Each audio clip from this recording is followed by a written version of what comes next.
Welcome ਸ਼ਾਂਤੀ ਜੀ ਆਇਆਂ ਨੂੰ ਆਪਣੇ ਪ੍ਰੋਗਰਾਮ ਬੀਤੀਆਂ ਰੁੱਤਾਂ ਦੇ ਵਿੱਚ। ਮੈਂ ਤੁਹਾਡਾ ਮੇਜ਼ਬਾਨ ਸਰਫਰਾਜ਼ ਨਵਾਂ ਟੌਪਿਕ ਨਵੀਂ ਕਹਾਣੀ ਲੈ ਕੇ।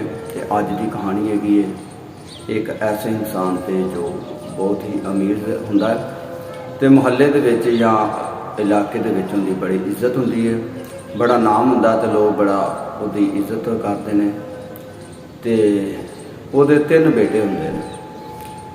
ਉਹਦੇ 3 ਬੇਟੇ ਇਸ ਤਰ੍ਹਾਂ ਹੁੰਦੇ ਨੇ ਕਿ ਬਾਪ ਜਿੰਨਾ ਨੇਕ ਹੁੰਦਾ ਹੈ ਜਾਂ ਨਾਮ ਵਾਲਾ ਹੁੰਦਾ ਹੈ, ਉਹ ਉਹਨੇ ਬਦਨਾਮ ਹੁੰਦੇ ਨੇ ਜਾਂ ਸ਼ਰਾਰਤੀ ਹੁੰਦੇ ਨੇ ਜਾਂ ਬਦਨਾਮ ਹੁੰਦੇ ਨੇ।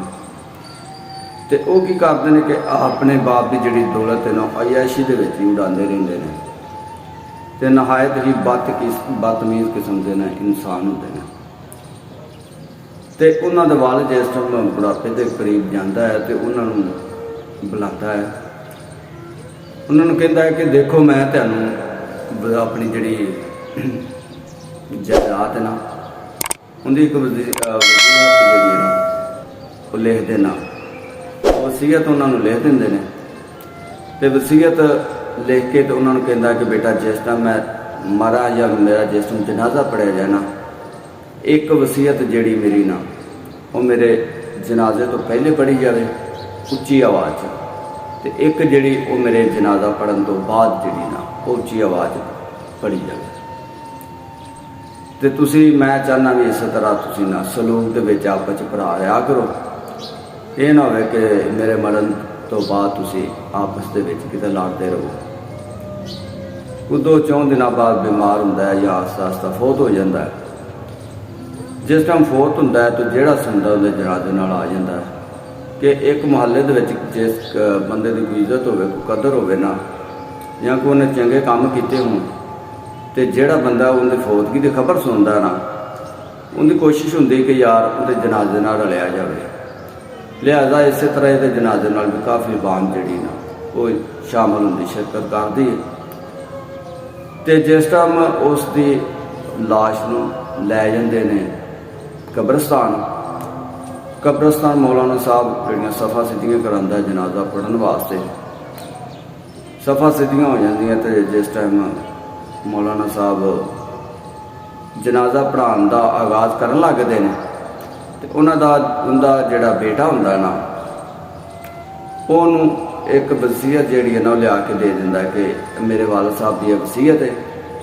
ਤੇ ਉਹਦੀ ਖੁਆਇਸ਼ ਸੀ ਜਾਂ ਉਹਦਾ ਹੁਕਮ ਸੀ ਕਿ ਮੇਰੇ ਜਨਾਜ਼ੇ ਤੋਂ ਪਹਿਲੇ ਜਿਹੜੀ ਵਸੀਅਤ ਜਿਹੜੀ ਨਾ ਪੜ੍ਹੀ ਜਾਵੇ। ਮੌਲਾਨਾ ਸਾਹਿਬ ਉੱਚੀ ਆਵਾਜ਼ 'ਚ ਵਸੀਅਤ ਪੜ੍ਹਦੇ ਨੇ ਤੇ ਉਹਦੇ 'ਤੇ ਲਿਖਿਆ ਹੁੰਦਾ ਹੈ ਕਿ ਜਿਹੜਾ ਬੰਦਾ ਮੇਰਾ ਜਨਾਜ਼ਾ ਪੜ੍ਹੇਗਾ, ਮੇਰੇ ਜਨਾਜ਼ੇ ਦੀ ਨਮਾਜ਼ ਦੇ ਵਿੱਚ ਸ਼ਾਮਲ ਹੋਏਗਾ, ਉਹਨੂੰ ਮੇਰੀ ਜਾਇਦਾਦ ਦੇ ਵਿੱਚੋਂ ਕੋਈ ਹਿੱਸਾ ਨਹੀਂ ਦਿੱਤਾ ਜਾਏਗਾ। ਲਿਹਾਜ਼ਾ ਜਿਹੜਾ ਨਾ ਪੜ੍ਹੇਗਾ ਉਹਨੂੰ ਦਿੱਤਾ ਜਾਏਗਾ।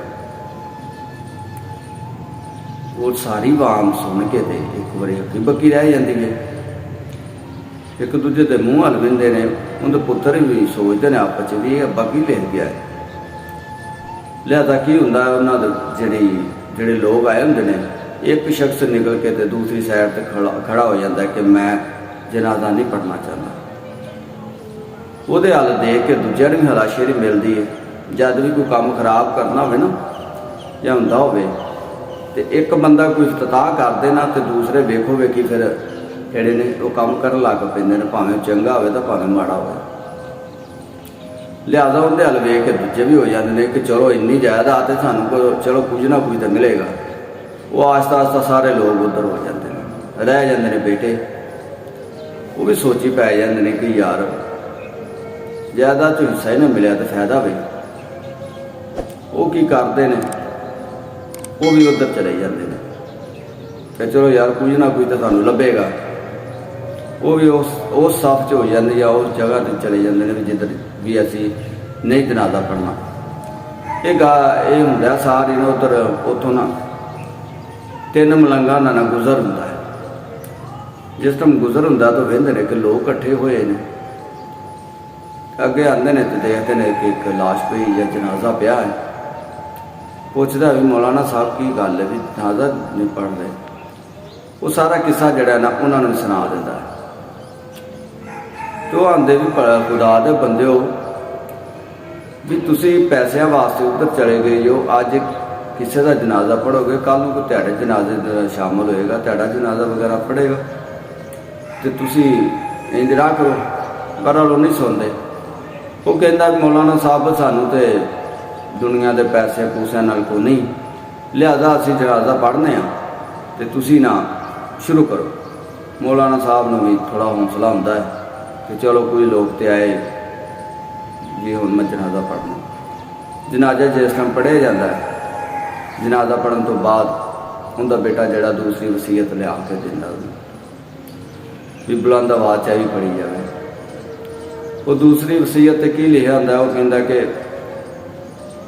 ਉਹਦਾ ਵਾਲਿਦ ਨੇ ਲਿਖਿਆ ਹੁੰਦਾ ਹੈ ਕਿ ਮੈਂ ਆਪਣੀ ਜਿਹੜੀ ਪਹਿਲੀ ਵਸੀਅਤ ਹੈ ਨਾ, ਉਹਨੂੰ ਆਪ ਹੀ ਮਨਸੂਖ ਕਰਨਾ, ਵੀ ਉਹਨੂੰ ਖ਼ਤਮ ਕਰਨਾ ਵਾ। ਅਤੇ ਮੇਰੀ ਦੂਸਰੀ ਵਸੀਅਤ ਇਹ ਵੇ ਕਿ ਜਿਨ੍ਹਾਂ ਲੋਕਾਂ ਨੇ ਮੇਰਾ ਜਨਾਜ਼ਾ ਪੜ੍ਹਿਆ, ਮੇਰੀ ਜਿੰਨੀ ਦੌਲਤ ਹੈ ਉਹਨਾਂ ਵਿੱਚ ਬਰਾਬਰ ਦੀ ਤਕਸੀਮ ਕੀਤੀ ਜਾਵੇ।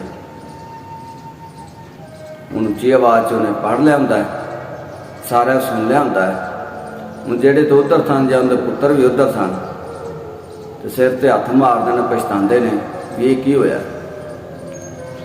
ਅਤੇ ਲਿਹਾਜ਼ਾ ਜਿਹੜੀ ਉਹਦੀ ਦੌਲਤ ਹੁੰਦੀ ਹੈ ਉਹ ਤਿੰਨਾਂ ਮਲੰਗਾਂ 'ਚ ਤੇ ਮੌਲਾਨਾ ਸਾਹਿਬ 'ਚ ਬਰਾਬਰ ਦੀ ਤਕਸੀਮ ਕੀਤੀ ਜਾਂਦੀ ਹੈ। ਅਤੇ ਇਹ ਸੀ ਕਿ ਕੁਝ ਬੇਵਕੂਫ ਲੋਕ ਵੀ ਹੁੰਦੇ ਨੇ ਕਿ ਜਿਹੜੇ ਦੌਲਤ ਪਿੱਛੇ ਜ਼ਿਆਦਾ ਚੱਲਦੇ ਨੇ ਅਤੇ ਜਿਹੜੇ ਨੇਕ ਕੰਮ ਨੇ ਉਹਨਾਂ ਨੂੰ ਭੁੱਲ ਜਾਂਦੇ ਨੇ। ਅਤੇ ਉਮੀਦ ਹੈ ਕਿ ਅੱਜ ਦੀ ਕਹਾਣੀ, ਅੱਜ ਦੀ ਸਟੋਰੀ ਤੁਹਾਨੂੰ ਚੰਗੀ ਲੱਗੀ ਹੋਏਗੀ। ਅਤੇ ਅਗਲੀ ਵੀਡੀਓ ਵਿੱਚ ਫਿਰ ਤੁਹਾਡੇ ਨਾਲ ਮੁਲਾਕਾਤ ਹੋਏਗੀ। ਤਦ ਵਾਸਤੇ ਮੈਨੂੰ ਦਿਓ ਇਜਾਜ਼ਤ। ਅੱਲਾ ਨੇ ਕੇ ਬਾਣ। ਪਾਕਿਸਤਾਨ ਜ਼ਿੰਦਾਬਾਦ। ਸਾਫ਼ ਹੋ। ਜ਼ਿੰਦਾਬਾਦ।